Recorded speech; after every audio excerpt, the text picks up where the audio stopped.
Hello everybody, Assalamu alaikum. Good morning. Myself Anit Alam and welcome to my another vlog. আজকে মাম্মির সাথে মাম্মির স্কুলে যাচ্ছি। Mummy ওখানে coaching করাবে। আজকে ফুল ডে নিয়ে এই ব্লগটা লাস্ট পর্যন্ত সাথেই থাকুন। আমরা মাম্মির স্কুলে চলে এসেছি। আজকে ওয়েদারটা খুব বৃষ্টি স্নাত ওয়েদার। মাম্মি কোচিং করাচ্ছে।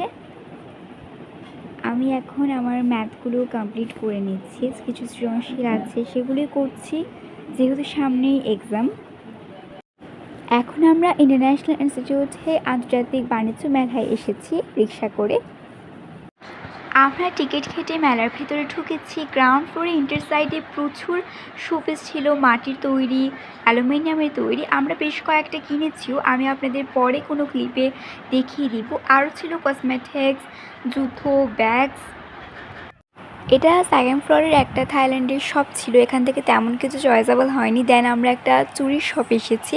এখানে খুব সুন্দর সুন্দর চুড়ি ছিল। তার মধ্যে আমি 2 জোড়া চুড়ি কিনেছি, একটা পেস্ট কালার আর একটা মেজেন্টা কালার। আরও অনেক চয়েসেবল চুড়ি ছিল।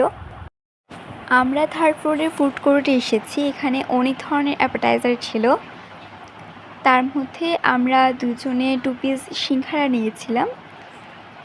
সেখান থেকে জামান রেস্টুরেন্টে গিয়েছি লাঞ্চ করতে। লাঞ্চ করেছি মোরগ পোলাও দিয়ে, সাথে ছিল 7 আপ। এখন আপনাদের সাথে শেয়ার করি কী কী কিনেছি মেলা থেকে। প্রথমত কিনেছি একটি ডিজাইনেবল আয়না ওয়াল ডেকোরেশনের জন্য। এটা হচ্ছে মেন ডোরে দেওয়ার জন্য একটা কালারফুল শোপিস। এটা বাবুই পাখির বাসায় ডিজাইন করা খুব সুন্দর একটা শোপিস। আরও কেনা হয়েছে আমার জন্য 2 জোড়া চুড়ি। এগুলো আমি আগের একটা ক্লিপে দেখিয়েছিলাম আপনাদেরকে। এখন আমি লিভিংয়ে টিভি দেখছি, প্লাস কফি অ্যান্ড স্ন্যাক্স হিসেবে স্যান্ডউইচ খাচ্ছি। আজকের ডিনারে পাপা এনেছিল fried rice and chicken fry restaurant থেকে। আমি ভিডিওটা এখানেই শেষ করছি। আসসালামু আলাইকুম, আল্লাহ হাফেজ।